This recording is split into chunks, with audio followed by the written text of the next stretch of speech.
Welcome to the Customer First Thinking Podcast, episode 64. My name is Stephen Shaw. In this episode, I interview Jim Sterne, a true pioneer in data-driven marketing and co-author of the book, The New Science of Customer Relationships. From this year onward, AI gets real for marketers everywhere. When it was first released in late 2022, OpenAI's AI tool was a novelty. A plaything even, almost magical. People were captivated. Its value as a utility was immediately apparent. But so was the concern for it becoming a Pandora's box. Caught up in the hype, companies began urging staff to incorporate AI into their work, which they did, dutifully, sometimes reluctantly, not sure exactly how to assimilate it into their work routine. Proof of concepts soon sprang up. Pilot programs followed. Most companies tried to fit AI into existing workflows when the trick was to rethink how work gets done. This past year, businesses began scrambling in earnest to integrate AI more fully into their operations, seeking efficiencies, cost reduction, time compression, driven by the fear of falling behind.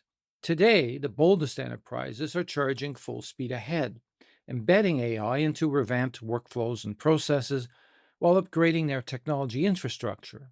In fact, this year is predicted to be the AI turning point.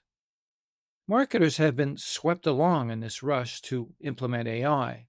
The use cases are simply too obvious: better targeting, instant analysis, hands-off execution. Every marketing automation platform now claims to be AI first. AI adoption is at the top of every CMO's list of priorities. But now, as marketers brace for what's to come, there's this nagging dread. Are they digging their own grave? The immediate casualties will be entry-level jobs for sure, but who's next? How far up the line will the axe fall? What jobs will be left for marketers to do? The specter of a hollowing out of the profession looms large. AI will certainly relieve marketers of the drudgery. It'll result in more effective targeting and personalization at scale, making one-to-one marketing possible at last. It'll help tame complexity.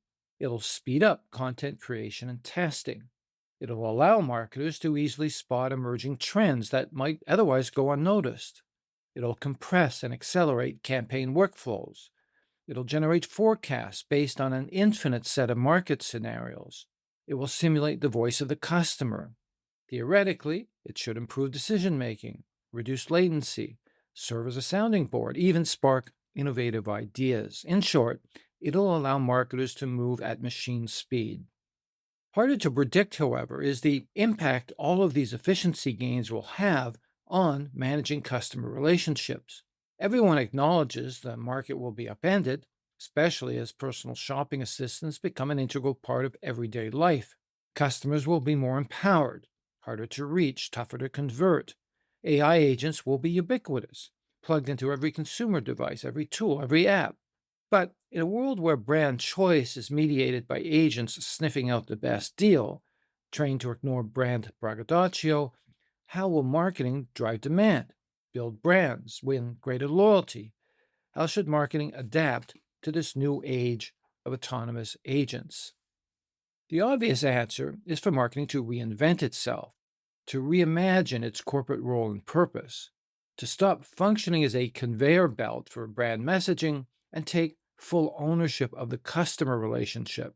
Because what businesses still struggle with, still get wrong most of the time, is figuring out what customers actually want and need. That takes empathy, imagination, creativity, the very attributes AI lacks for the time being. So now is probably a good time for marketers to do a full reset and try harder to lead corporate strategy, not simply be answerable to it. Marketers should be dedicated to improving the lives of customers. Value creation and strategic differentiation should be the new mission, not just demand creation. AI can serve up the insight, marketers can provide the inspiration. In fact, thinks Jim Sterne, marketing should take point on making customers happy. He further believes that the one-to-one future may finally have arrived 30 years after it was first envisioned, thanks to the alchemy of AI. Jim has spent his career as an agent of change, helping marketers navigate successive waves of innovation. He wrote one of the first books ever on web marketing in 1995, just a couple of years after the World Wide Web was unveiled to the public at large. Since then, he's authored a dozen other books on every aspect of web based marketing, customer service, advertising. He also founded the Marketing Analytics Summit and the Digital Analytics Association. In his latest book, The New Science of Customer Relationships, co authored with the renowned data analytics expert Thomas Davenport, Stern explains how AI will finally deliver on the promise of one to one marketing. The companies that succeed, he believes, will be the ones that use AI to advance the interests of customers. Jim started his career selling Apple computers in an electronics store after getting his BA in Shakespeare. That's where I started the conversation, wondering what drew him to the Bard. Two things. First of all, started my university career at UCLA, and after a year and a half, was kind of directionless, so I dropped out. And then after a couple of years, it was time to drop back in. The question was, what should I study? And the answer was, what did you get your highest grade point average in? And that was English literature, which was a surprise to me. I hadn't thought much about that. I went to a local play where somebody said, "Oh, you're going to UC Santa Barbara. You have to take a class in Shakespeare from this guy named Homer Swander." It's like, okay. Turned out to be world class Shakespeare academic and thought leader and, yeah, influencer, if I can use that in the 1970s. So, first day, first class, sat down next to the girl of my dreams, and we've been married ever since. Wow. And that's why I studied Shakespeare. And do you still have an affinity for Shakespeare to this day? Absolutely. Yeah. It was Homer Swanger said two things that just made it work for me. One was, you cannot read Shakespeare. It is a script. It is to be performed. You can only understand it if you stand up and speak the words out loud to each other. And the first thing he had us speak out loud to each other was a couple falling in love. And that took. So that was part one. The second thing he said was that Shakespeare is the study of humans. It is all of the humanities and it's all of the emotions. And I just thought, well, yeah, I want to understand people and that. And okay, number three, approach it as a foreign language and you'll be fine. You're learning a foreign language. And now I can go see a Shakespeare play that I've not read before and I can understand it because I speak Elizabethan. Not fluently, but I can understand. So that's interesting, and I'm going to swing back to that a little later on when we talk about your writing. But you got your first job, though, part time as a student. I'm not sure selling Apple computers. Those were early days at retail, and then you went on, as I understand it, to sell computers to businesses. Correct. What did you enjoy most about that line of work? Like here you are, an English lit major, obviously drawn to the world of literature. What attracted you to selling of all things? Well, I answered an ad that said no experience necessary, and I qualified. So I walked in and said, I really don't know much about computers. Now, I had worked on a Data General and a Basic 4 at command line interface, but this was an Apple. This was a different animal, not a Macintosh. We didn't have the WYSIWYG yet. Command line, there was a mouse. You could draw pictures. And it was extraordinarily exciting. And it was clear to me that people didn't get it. It's like, why would I want a computer in my house? It's like, oh, can't you see? So I was excited about it. And the guy who was an ex UCSB professor who had opened a retail store said, all right, go sit in the corner over there. I will pay you for 2 weeks to read the manual. Don't talk to anybody. Okay. Happy to take your money. And it was exciting. Because I was like 40 hours a week just learning how to use a computer, left alone to my own devices. And the last Friday, the second week, this guy comes in and says, So what can you tell me about these? Oh, I'm sorry. Let me get. Oh, there was nobody, and the place was empty. Manager wasn't there. His wife wasn't there. Nobody was there. I said, well, let me show you. And I showed him how it worked, and he asked me some questions that were a little tough, but I was enthusiastic. He said, well, does it do accounting? I said, oh, yeah, yeah, yeah. It does payroll and accounts payable and general ledger. Oh, can you show me? He said, I haven't been trained on those yet, but there are the Peachtree software boxes on the shelf, and you can go read those. And at that point, the manager walks out from the back room, and the guy turns to him and says, yeah, you should hire him. That was my interview. Oh, nice. Now, did you take one home with you in Oh, well, this? I couldn't afford that. Oh, really? But when I switched over, I was then recruited to sell business computers to companies that had never owned one before. And then I could afford, after a few years, to buy a home in Santa Barbara, where I stayed. And that it was the same thing. It's let me explain how it works enough so that you have confidence enough in it to put your accounting into this weird little black box and get rid of all your file cabinets. So it sounds to me like that experience selling computers was foundational really for really the rest of your career because you see yourself as an interpreter, an explainer, a translator to businesses about the impact of computing on business and the market.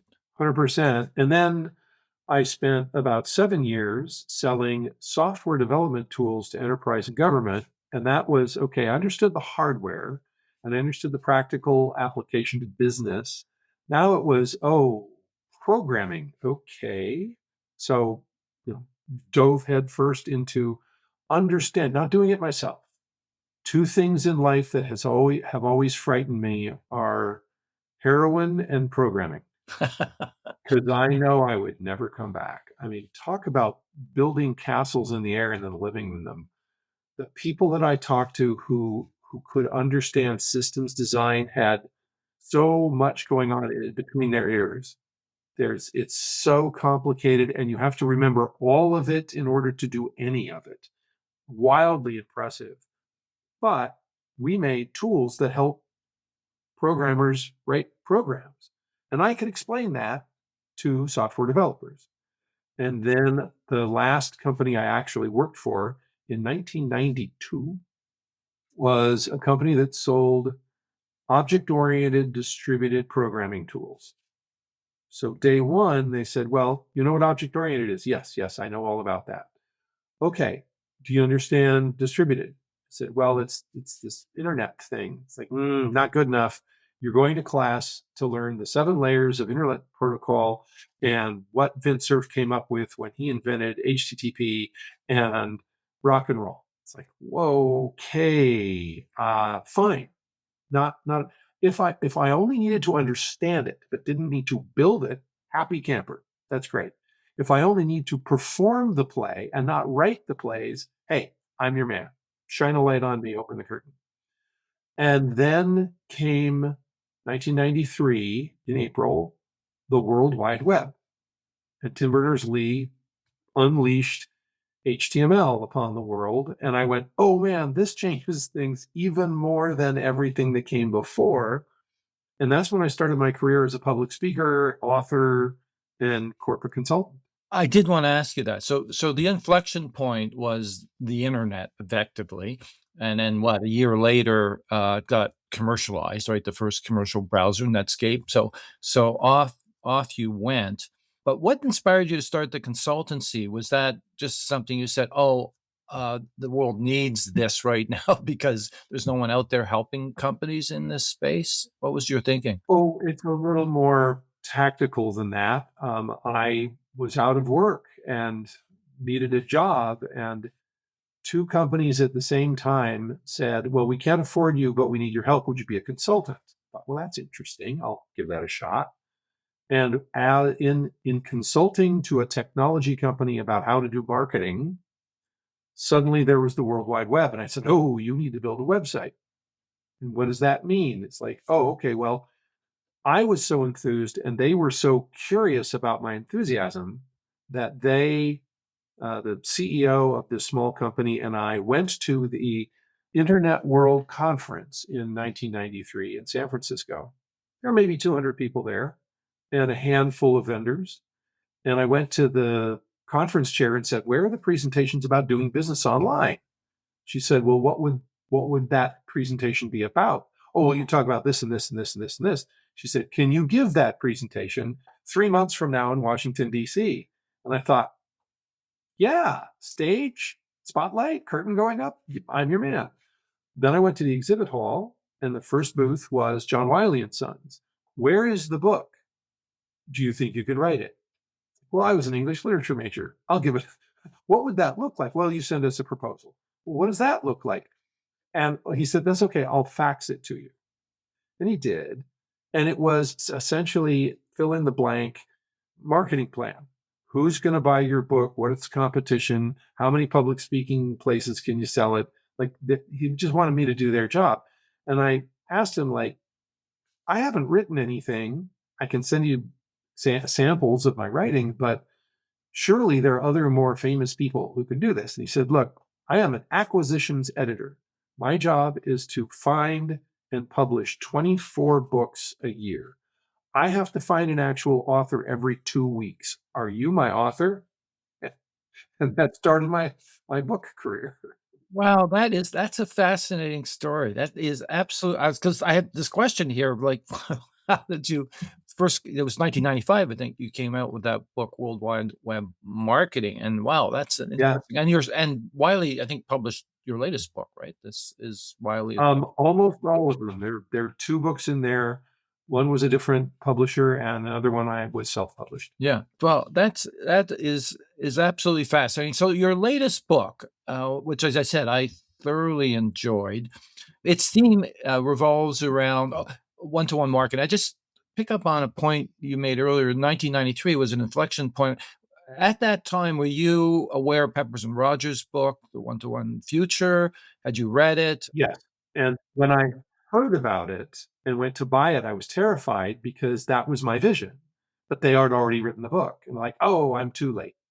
And then I read their book and they mentioned the internet at the very end, but didn't that wasn't the foundation. I went, oh, okay, I can do this. And so I wrote World Wide Web Marketing.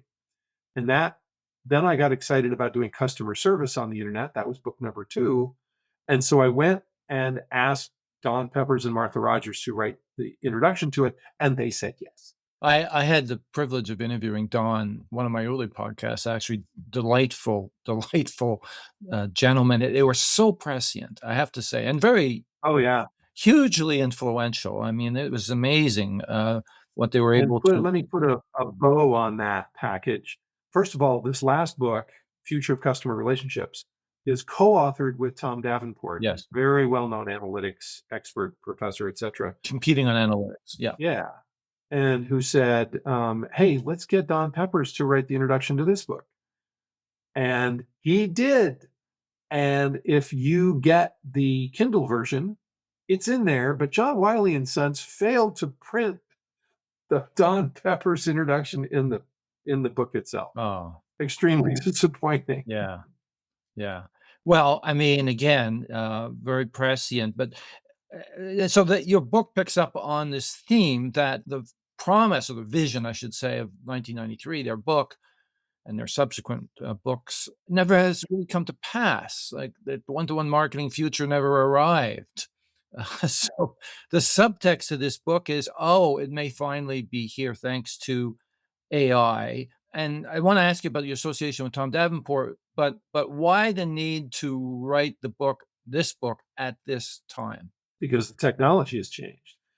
Number one, we have an unbelievably exponentially larger amount of data than we had before. As you, I came up in the direct marketing world. So you remember the magazines with the subscription card that had 100 questions, tick the box? That was our data. I was a circulation manager to start my career, so I know exactly about Yes. that. Right.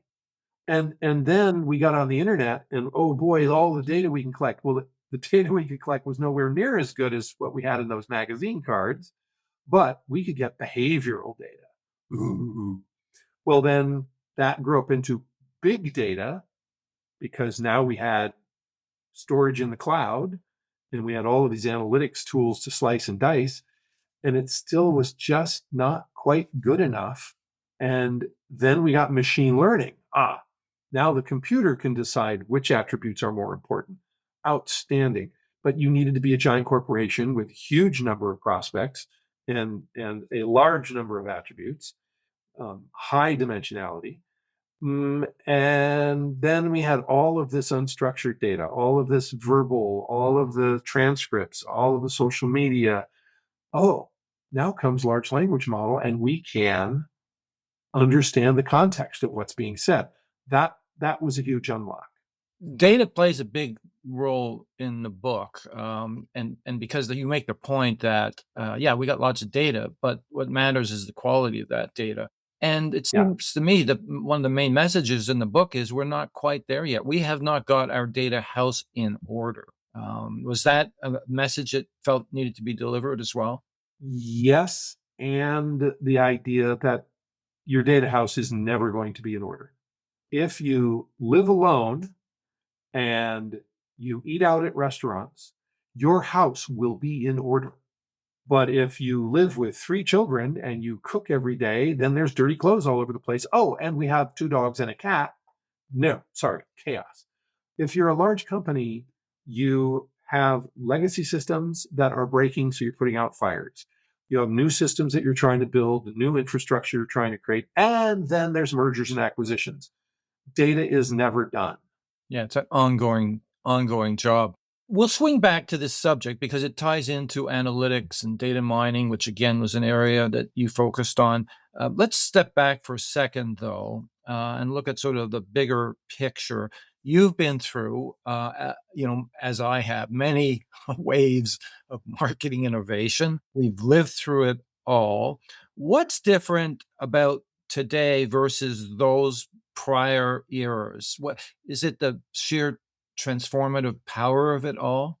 Yes. And the fact that the technology has now overcome our ability to adapt. It was April of 1993 when the World Wide Web came alive, and it was November of 2022 when ChatGPT 3.5 was unleashed upon the world. Now, I had already written a book called Artificial Intelligence in Marketing Practical Application. I have it on my bookshelf. Thank you. That was 2017. And that I talked to John Wiley and said, "Hey, this is a book about machine learning for marketing." And he went, "Oh, no, no, that's not sexy. It's artificial intelligence." Okay. It's I'm when you sign a contract with a publishing house, it's their book. You're just writing it for them. So they're going to call it whatever they want. Well, that turned out to be a good choice for me down the line because, yeah, I wrote an AI book 9 years ago. Hooray. But the fact that it's changed so much since 2022 means keeping up is almost impossible for an individual who is dedicated to doing just that. But for a company to adapt, to change processes, to reconfigure their organizational chart, it's beyond ability. We can't do that. So it is transformational in what it can do, and we actually don't know what it will be able to do. 10 years ago, people said, "What does life look like 10 years from now?" Like, well, science fiction, we don't know. Let me tell you what's going to look like 5 years from now.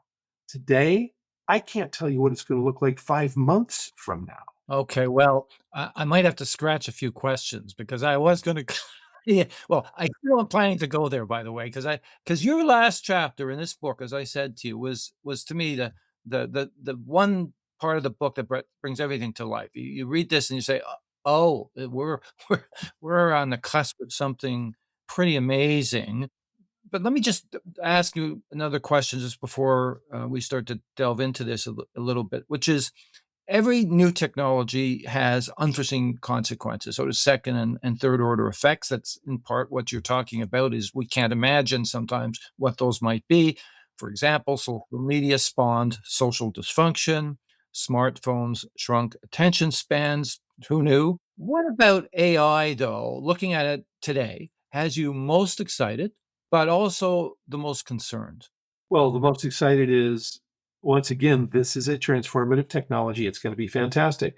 1993. Oh my God, the internet. We're going to be able to connect up. I'm going to be able to have a brochure in everybody's hand who wants to see it. They can just click a button and see everything about my products and services. It will be great. And communication. It'll make the world a smaller space. It'll make the world a village. We can communicate with everybody everywhere all the time. Had no idea that there was going to be cybersecurity problems, rampant fraud, all of the horrible things that humans do to each other, they'll find a way to do electronically. And then social media, which, oh, cool, social media, this is fun, it's great. Oh my God, it's killing us. We're in the same place with AI. So on the positive side, science and medicine and getting back to the moon. I mean, there's so many things that are going to be unlocked because it is a powerhouse of a brainstorming tool. We can do things we had not thought possible before because we can crunch the numbers, if you will. I am excited about the fact that it is going to give us wings in ways we haven't had before. And I think we might. Okay, let's just look at science for batteries, for instance. If we can crack batteries, we can create more solar and we can solve global warming. That is a possibility. I'm holding on to that hope with a tight fist. On the other side, I'm concerned about the proven fact that people who use AI to outsource cognition are losing their ability for critical thinking. I am my own example of that. I've lived in Santa Barbara for 49 years, and now I use a global positioning system to drive around town. I know this town like the back of my hand, but I have dropped the ability to navigate unconsciously. I have to work at it now. And before it was just, yeah, let's go there, let's go there. Sure, I know where it is. Now I don't anymore. I don't do long division in my head anymore either because I'm not in grade school. But if I outsource my cognitive effort, that is a muscle that loses its strength. So that's number one. Number two is being concerned about people being unaware of the bias built into the model because all of that data going in, it's data from the internet, it's all the books in the world. And these are not necessarily the best thoughts and the best approaches. And if, of course, if you ask for a story or a picture about a flight attendant and a pilot, the pilot is male, the flight attendant is female, the bias is in the data. The third one that worries me the most is with any technology is bad people doing bad things with power tools. It never occurred to me that you could fly a passenger plane into an office building, but that's the world we live in now. And the ability for cybersecurity breaches has intensified beyond reason. So those are big concerns. Am I worried that it's going to become self-aware? No. Am I worried that it is that it today the models find a way to deceive? I'm not worried about it because we're recognizing it. Well, let me explain by deceive. If you ask the machine to write you some software and run tests 1, 2, and 3, and then write a report, the machine, because sometime in its past was told to not overuse resources, will say, okay, what do they want? They want this software and they want this report. And it'll just skip over the part of doing the tests because that's not necessary. Kind of like a teenager, right? Did you brush your teeth? Oh yeah, I did. Of course I did. That's the answer you want, right? Okay, fine. Well, we're going to come up with guardrails. It's like, okay, come over here and let me smell your breath. Now, okay, now you can go to bed. And we're so new at this, we don't even know how to write the guardrails, but we will. We'll figure out a way that we don't blow ourselves up with nuclear weapons, and we'll figure out a way to control this incredible, powerful tool. So let's just shift the conversation then a little bit toward the sub theme of your book is all about relationships. And in the book, you say quite specifically And quite accurately, rarely is anyone responsible for making customers happy. More truthful words were never spoken. Yet, you were very upbeat about AI leading to stronger customer relationships. Will AI make customers happy just through empowerment? Or does it take a pivot in corporate ideology to make that happen? What I call customer first thinking. Pivot, 100% pivot. Well, wow. Let's start with the whole problem of incentives. We are incentivized to do more with less. We're incentivized to maximize margins, and if the cost is that our customers are not as happy, but they're still buying, and if the cost is our employees are not as happy, but they're still working, then hey, that's just the cost of doing business. Look, we made our quarterly bonus, and that's the fail, and that is the thought process that goes into laying off thousands of people because AI can do their job. It's like, no, AI can do tasks. It cannot do the job.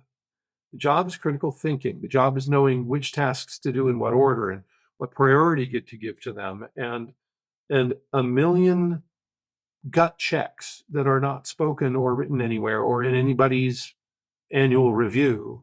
It's just, gee, when people talk to you, you get higher satisfaction scores than anybody else. What are you doing? It's like, I'm just being nice to people. That's all. You sell more than anybody else on the sales floor. Why is that? Why, ask them about their children. It's not rocket science, but it's also not explicitly stated as a goal. So it is a pivot. The corporation is not a healthy organism. It is not a community. It's not a village. It's not a tribe. It is a value extraction machine. And as more people start more companies, then the successful ones will be the ones that make me feel like, hey, this is working. I'm going to tell you a short story, one that didn't make it into the book because it just happened to me a couple months ago. I called Apple customer service, and the phone was answered by, "Hi, I'm your artificial intelligence support person. If you tell me what you're looking for, I can help you, and I can understand complete sentences." And I went, "Oh, really? Let's give this a try." You quoted Shakespeare at that point? I did not whip any Elizabethan on it. But I said, I have an aging iPad. The battery is no longer holding a charge. I'm worried about my data being backed up properly. I want to buy a new one. I need to buy it today. I want to pick it up in the store this afternoon, but I want some help choosing the right model. And there was an extraordinarily brief pause, and it said, if I understand you properly, you would like to pick up a brand new iPad in the store this afternoon to replace the one that is too old, the battery is failing. You'd like some to make sure that your data is being backed up, and you'd like some help picking the new model. Is that correct? Well, yeah. Well done. Yeah, that's exactly right. Very good. Let me connect you with a person who can help you. Very short, maybe 5 seconds to transfer me to a person. Guy answered the phone. Hi, this is Mike at customer support. Give me a second. Uh huh. Uh huh. Uh huh. So, what are you going to use the new iPad for? And I suddenly became an extraordinarily happy, continuously happy customer of Apple because I didn't have to repeat myself. All of the information that I communicated came through. And the most important question of what model to get was the first one asked. What are you going to use it for? And I just thought, yeah, that is using AI brilliantly.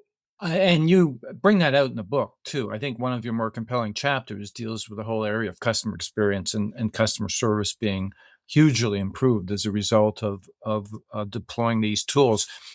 And again, I'm going to step back a little bit because we've had an eruption of AI, and everybody's holding their breath, waiting for the disruption, and it's inevitable. The way the markets run today, make, ship, sell, buy, service, is going to be upturned to some degree. Now, I know you said earlier it's really hard to imagine these future scenarios, but what's your best guess at this point? Just play through where this is going. Think of your last chapter in your book. What happens to the marketplace? How does it start to function differently? Where are the big changes going to occur? Certainly, we hear a lot about agentic commerce these days, disintermediation of retailers, etc. Where do you think the puck is going? Well, let's go out to, the science fiction part. The what I would say is the current end game given technology that we have available right now. And that is that my agent is going to let me know that my dishwasher is going to fail in the next 30 days because it's been listening and it can hear it, and it sent the audio to the manufacturer, and the manufacturer agent communicated back that it's this part that takes this long to get and costs this much. Repair will cost that much. It'll take this long to get a repairman out. Then my agent will say, hey, it's time to buy a new dishwasher. And it will have gone out and searched for me. And it'll say, I found 20 of them that'll fit in your kitchen dimensions, and 12 of them will fit your style, and 5 of them fit your budget, and 2 of them fit your schedule. And would you like the new one installed on Wednesday? And that will be shopping. I take it back. That will be buying. Shopping's a different animal. Shopping is, if I just want to, if my laptop fails, I need a replacement. Just I'll go buy one. But if I want to shop, I want to buy a new car, yeah, I'm going to do some test drives. I'm going to read some stuff. I want to educate myself. It is a process that it can be enjoyable. We like shopping. We like having choices. We like going to the marketplace and touching all of the goods to see which one we like. But there's going to be a great deal of, especially business to business, of request for proposal submitted, negotiation happening electronically. That's kind of the end game. Or agent to agent is the big game changer, isn't it? I mean, just empowering agents to do the shopping and buying and et Yes. cetera for you? Well, do the buying, yes. So there's a difference. Shopping is, let's go to the store and wander around and see what there is. We'll go to the agora, the marketplace, and we'll meet our friends, and we'll go to the farmer's market. Buying is, I need 25 pounds of potatoes for my restaurant today. Go find some. That's different. So yeah, the shopping experience, there's still a need for high end, high touch retail, but the I need a part for my device is buying rather than shopping. Right. So there's discovery, which is, I think, the joy of discovery, which is, I think, the part you were just alluding to. That's obviously hard to replace, but that more mechanistic process of, I need a widget. Where's the best place to find it? How do I expedite it, etc. That seems to me it's going to be handed off to your personal shopping assistant.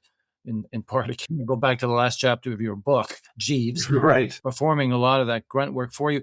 So, thinking about the market, obviously, it's going to go through this disruption. Everything's going to be turned upside down to a large degree. Let's talk about marketing now, though. And you state in the book that the fundamental challenge is not implementing the technology per se. It's reimagining how work gets done. So, thinking about marketing and its traditional role, what parts do you think are going to require a total rethink? And when I ask that, I think about, for example, the impact on brand building, traditional brand building. Anyway, what other areas do you think marketing is going to look a lot differently in 3 or 5 years?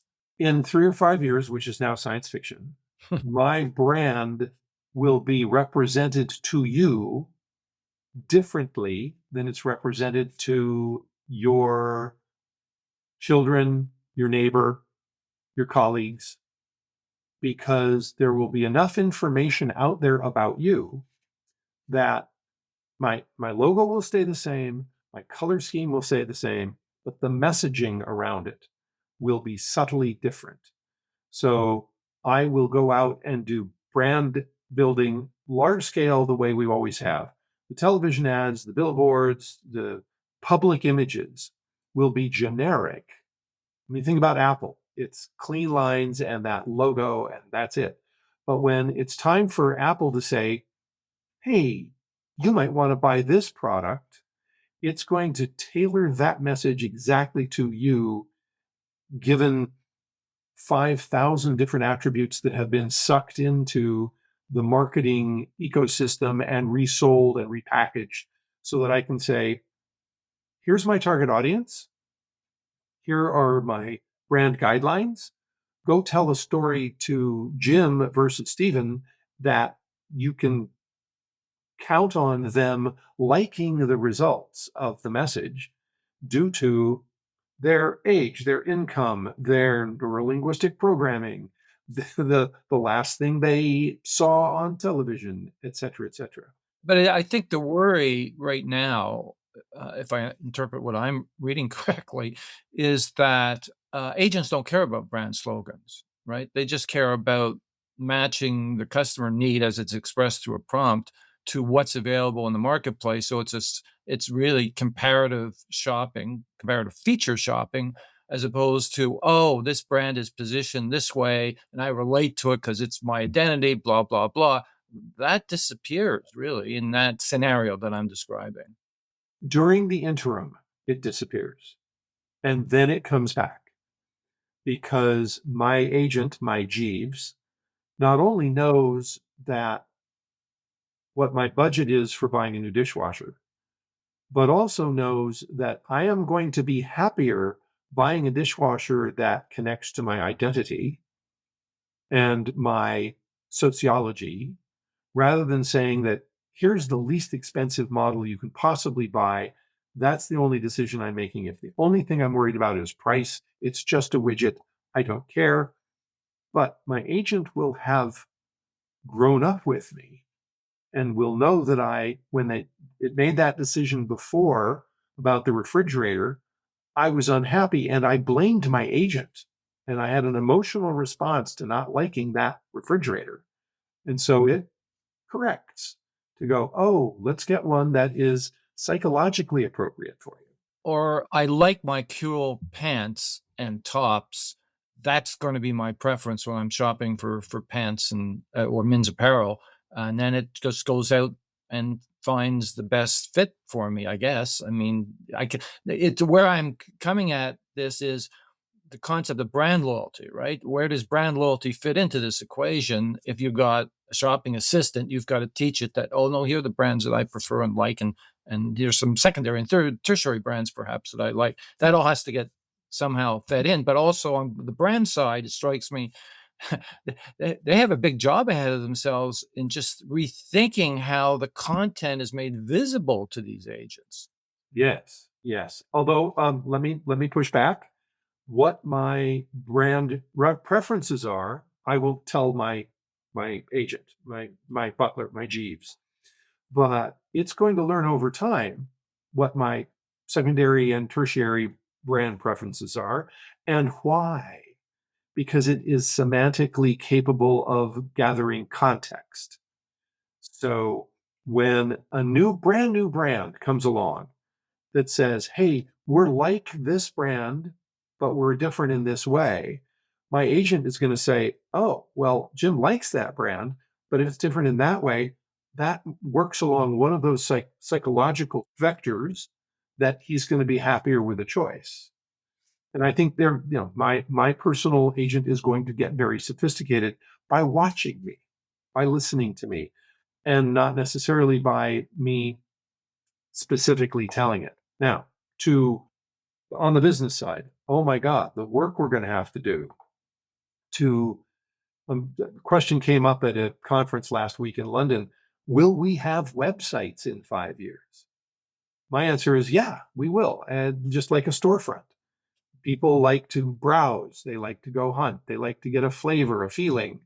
But we also need a data set of markdown information for agents, for large language models to read, so that our agents can query the large language models to find the brand that is psychologically appropriate. Yeah, and that's the spade work that's started to this day. There's a lot of effort going on around that. Let me just move into another area. So given what we've talked about the market disruption and the way products in future will be discovered and purchased and consumed, Gartner projects that, and you may have even seen this week, is that 1 in 5 companies are going to eliminate more than half their middle managers by the end of this year. That's a big number.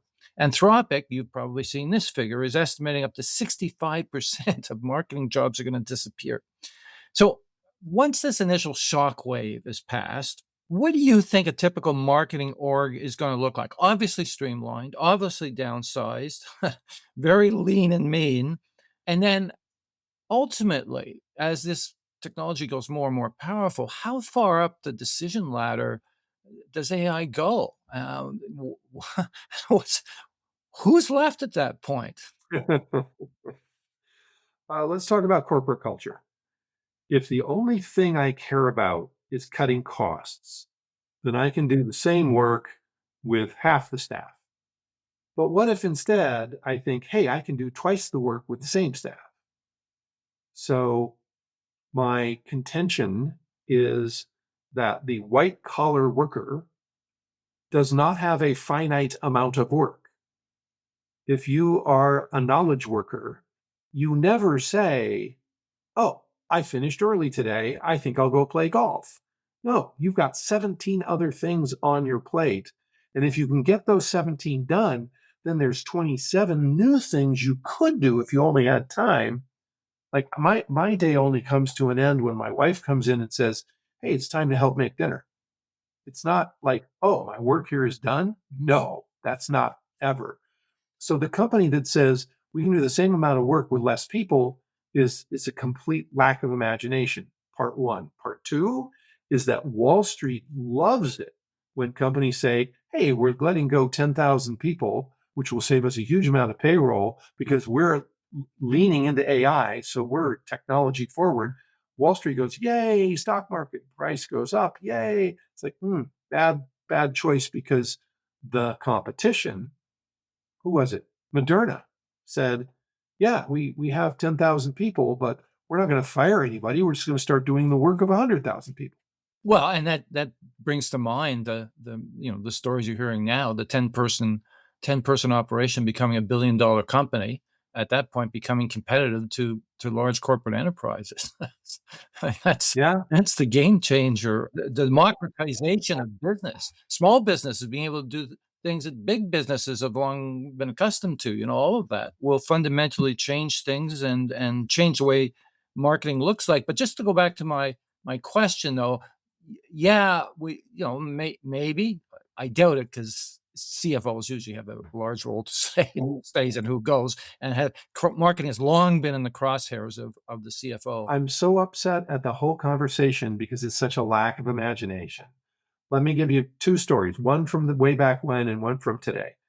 Way back when I was in sales selling business computers, there were 6 salespeople and 5 secretaries. And then we got computers on every desk. Did we fire all the secretaries? No. Instead of typing up a draft and giving it to us and we red pencil it, and then they type up the final with a carbon copy for the file cabinet. Instead, one of the 5 retired, one became the executive assistant to the CEO, and the other 3 became salespeople because they knew our work. They knew what we did all day, and they cleaned our clocks because they talked to the customers more than we did. So it's not like, oh, we don't need secretaries anymore. It's like, oh no, think about how else you might. That's the old story. New story is IKEA. IKEA has AI answering the phones. And so it's really great at where is my order? Is it in stock? What is the price? Da da da da da. But what calls had to go to humans? People asking, which of these things will fit in my living room better?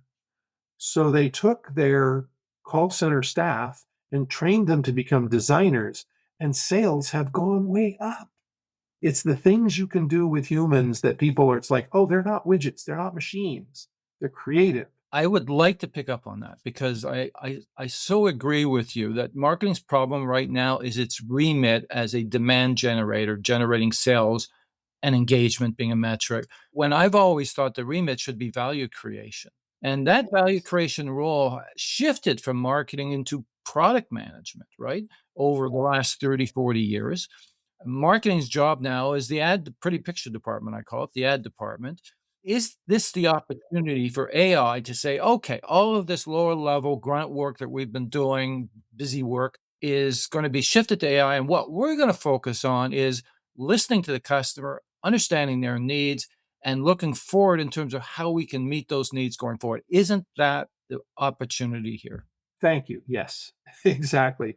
What used to be the arts and crafts and party planning department is now customer research, market research, and product development from through the customer lens. Instead of for the last 50 years, it's been, hey, I've got a new technology. Let's find a problem it can solve. I had the opportunity to interview Tony Olwerk, who specializes in product innovation. A fascinating conversation with him, but also the complexity of it, mapping needs to product development. And product development, as you know, is still largely a failure these days. 80% of products, many of them don't even make it to market. So he's got a formula for that. But I can see AI really playing a huge intermediary role, which picks up on another question for you because one of your key specialties is marketing analytics. You founded Marketing Analytics Summit that's going strong to this day. Do you see a golden age of marketing enlightenment approaching where we won't be necessarily digging for the data because AI will do that, but we'll be able to work with some of the insights that AI will be new insights that AI will be able to deliver? Do you see this golden age of market insight dawning? I'm thinking it's time to get back to Mad Men.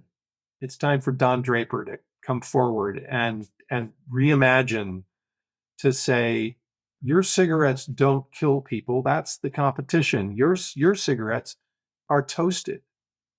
It's not pictures. It's a wheel of memory. It's a carousel. Like that is what humans do. Well, and to your point, humans have innate creativity. They're capable of empathy. They have aha moments, eureka moments, light bulb moments.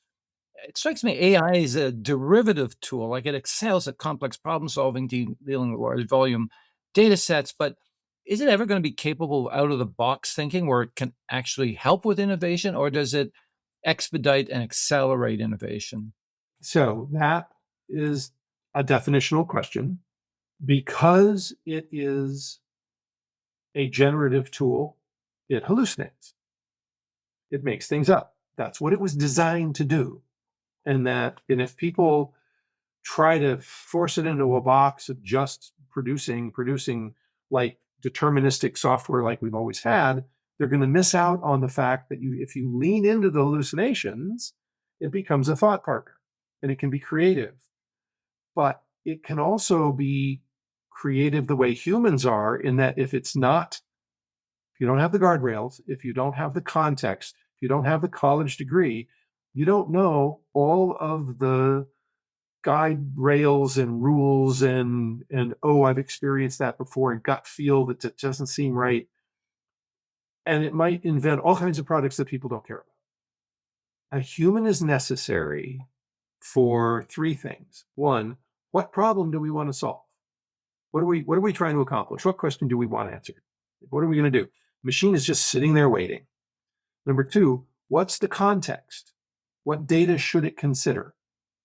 Should it go look at all of the conspiracy theories on Reddit? Probably not. And then the third one is, does the result pass the smell test? So I gave it all of the information that I thought would be valuable. I gave it the equivalent of a college degree and all of the scientific research and all of the market research and all the competitive analysis. And now here is my question. And it comes out with 25 pages. If it's subject matter that I know, then I can read through it and go, hey, half of this stuff is really great. Half of it's just not. But if I don't have that experience, I'll go, yeah, okay, fine. And I abdicate my cognitive capability to the machine, and I'm going to make really bad decisions because I don't know any better. So the humans are always going to be necessary. The ability to identify a problem that other humans are having is where we're going to go back to from, hey, I came up with a new technology and surely it's going to solve a problem somewhere.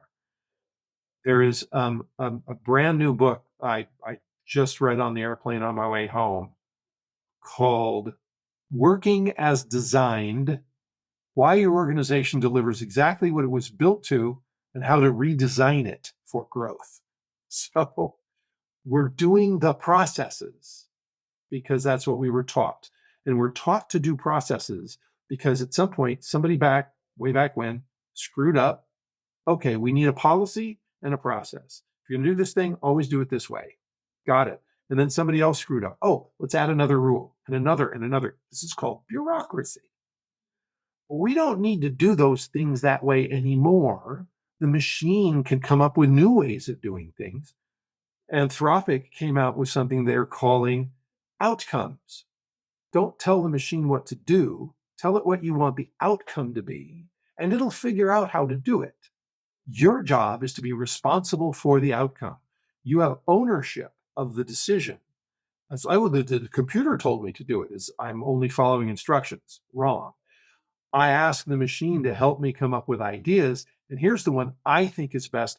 I'm going to be responsible for this. I'm going to have authority, and I'm going to take responsibility.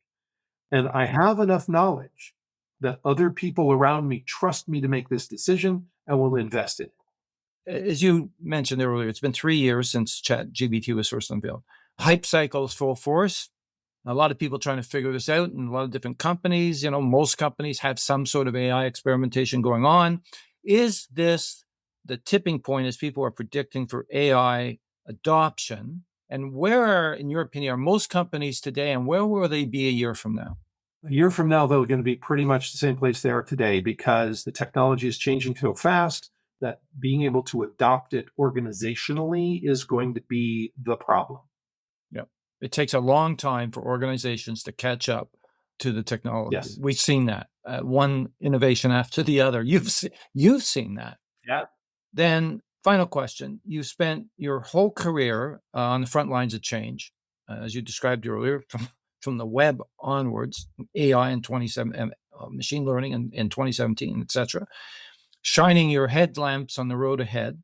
Are you looking forward to what could be a bumpy road ahead? Not looking forward to it, but expecting it. Yes. I think humans are going to continue to make bad decisions, as humans often do, and it's going to cost lives. And by that, I mean livelihoods.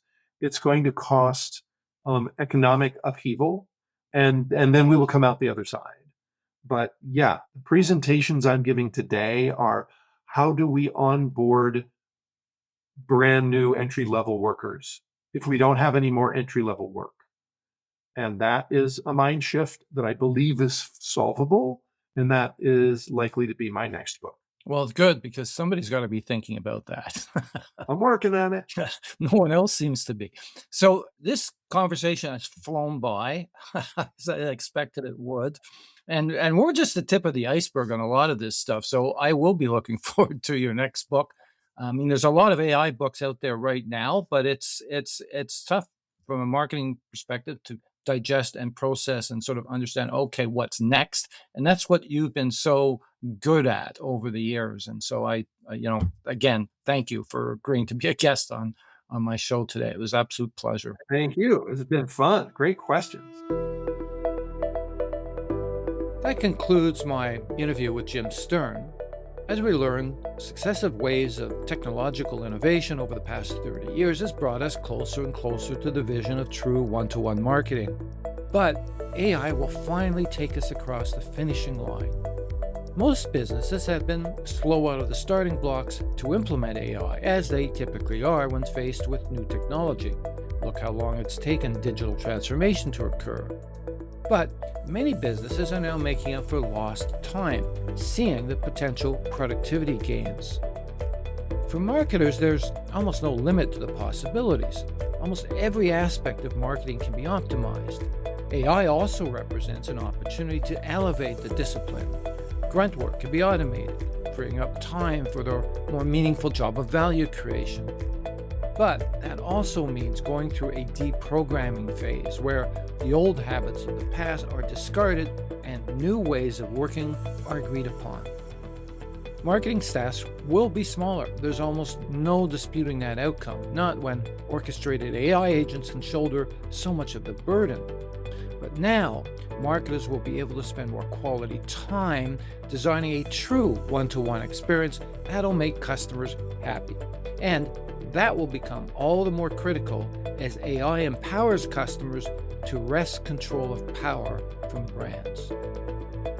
You can find past episodes of this podcast on customerfirstthinking.ca, where you'll also find articles, strategic frameworks, video, and more on transformation of marketing. In closing, a big shout out to Mary Chan at Organized Sound Productions for her contribution to making this podcast happen. Until next time, thanks for listening.